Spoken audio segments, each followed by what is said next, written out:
보수논객 김진은 젓가락에 눈 찔렸다라며 젊은 꼰대의 유치한 내공으로 중대한 실수를 했다, 황금 기회를 날렸다라고 지적을 했습니다. 그러면서 마지막 여론조사를 분석하며 12에서 14% 격차가 난다. 만약 17% 격차가 나면 국힘 내부에서 곡소리가 날 것이다. 이재명 대통령 확실을 주장했습니다. 실망입니다. 역시 이준석의 한계를 철저하게 보여줬다. 저는 이렇게 판단을 합니다. 그가 크게 실패했다고 봅니다. TV토론이라든가 이런 언행에서 잔가지 같은 것을 자주 건드리고 가장 커다란 줄기를 놓쳤다, 이렇게 판단을 합니다. 여성 유권자들에게 사과하시면 어떡해요? 조선비주의 기사가 나왔습니다. 조선미디어 그룹에 속해 있는 사실상 조선일보라 봐도 되는 경제지입니다.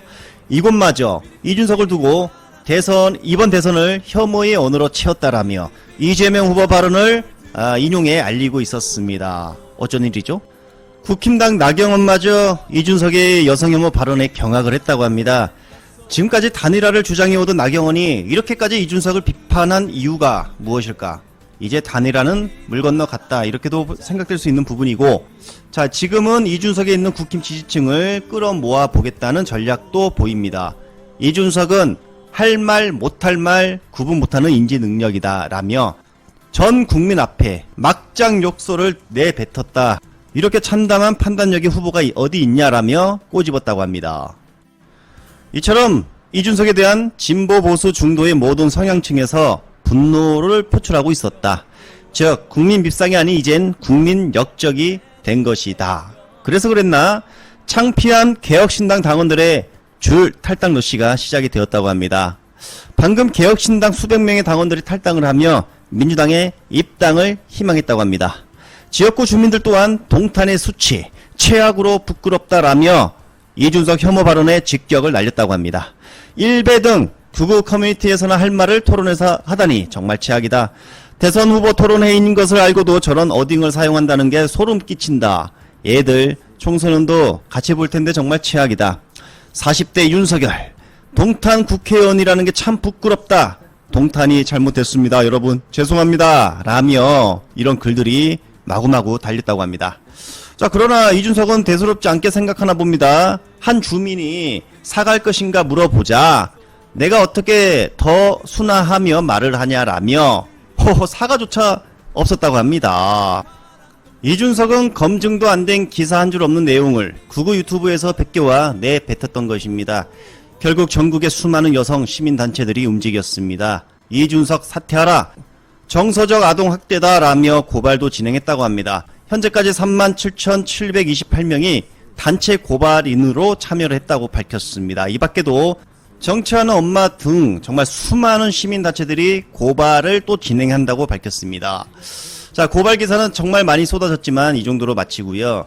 이준석의 선거 전략은 정책도 없고 오로지 이재명 기승전이었습니다. 이재명 후보의 흠집을 내는 데에만 집중을 했었죠. 그러다 나온 자폭 아닙니까? 정말 심각합니다. 이런 자는 정치계에서 퇴출을 시켜야 한다. 제 말이 맞다면 좋아요를 눌러주시길 바랍니다. 그리고 이낙연 당 이야기도 잠시 하자면 지금 당내 잡음이 엄청나게 심하다고 합니다. 거의 폭망 직전이다. 이낙연 비서실장 출신의 오영훈 결코 이해할 수 없다라며 내란 세력과 손잡다니 이번 대선은 헌정질서 수호 선거이다라며 이재명 후보 지지선언과 함께 사전투표일까지 알리고 있었습니다. 그리고 민주당을 떠나 세밀의 비례 1번을 받았던 양소영과 비례 4번 신정현도 전격 세밀회를 탈당했다는 소식도 나왔습니다. 친한계 반발에 윤상현 임명 철회 요청을 했던 김문수, 그러나 선대위는 사실 무근이다. 이 기사가 나오고 나서 윤석열 방패 자처한 윤상현 합류가 됐다고 합니다. 선대위에 국힘 선대위 내홍이라는 기사가 또 나왔죠. 그리고 오늘 윤상현은 공동 선대위원장으로서 논산 유세에 합류를 했고 기호 2번 김문수를 선택해달라 이렇게 호소 연설도 했다고 합니다. 분명 임명 철회했다는 기사가 쏟아졌는데 알고 보니까 임명이 돼서 활동을 하고 있었던 것이죠. 그것도 모르던 조경태는 김문수에게 윤상현 철회 듣고 유세 복귀했다, 신사협정 지켜라 라고 했지만 지금 윤상현 돌아다니고 있어요. 그렇다면 조만간 다시 선거운동을 중단할 가능성이 높다, 이런 생각이 들죠. 리얼미터 마지막 여론조사 나왔습니다. 차기 대권 이재명 50.2%, 김문수 35.6%, 이준석 8.7%, 그리고 이준석의 이 8.7% 거의 45%는 이재명을 또 지지하는 사람들이 있었던 것입니다. 그래서 단일화를 하게 되면 오히려 이재명 후보의 지지율 거의 55%가 육박한다, 이런 사실은 김문수와 이준석도 알고 있을 것으로 보입니다. 그래서 이재명 후보 득표율 50%를 넘지 못하게 하기 위한 전략도 분명히 있을 것으로 보입니다. 바로 단일화를 안 하면 또 되는 것입니다. 당선은 되나 50% 이하로 떨어뜨릴 수 있다는 것이죠. 둘이 단일화하면 이재명 후보의 지지율은 상승하기 때문에 정말 역대 최고의 득표율을 가진 거대한, 정말 막강한 대통령이 탄생될 수 있기 때문에 또 그걸 막고자 하는 그런 전략도 분명히 있을 것 같습니다. 그래서 단일화를 하지 않을 가능성이 조금 더 높지 않을까. 어젯밤 마지막 대선 주자 TV 토론이 있었습니다. 이재명 후보가 공존의 정치를 말하며 야당과의 협치 복원, 대통령 거부권 제한 같은 중요한 정치 개혁 과제를 말하는 동안 김문수, 이준석 후보는 무엇을 약속하셨습니까? 두 후보 모두 시종일관 상대 후보 비방과 흑색 선전으로 일관했습니다. 이준석 후보는 끔찍한 언어폭력으로 국민을 모독하였습니다. 많은 국민들께서 또다시 스트레스를 받으셨을 것 같아 안타까웠습니다. 지금 대한민국은 내란 바이러스로 고통을 받고 있습니다. 이번 선거는 악성 내란 바이러스를 뿌리 뽑고 우리의 소중한 일상을 회복하는 선거입니다. 치료는 단 하나, 투표입니다. 내일부터 사전투표가 시작됩니다.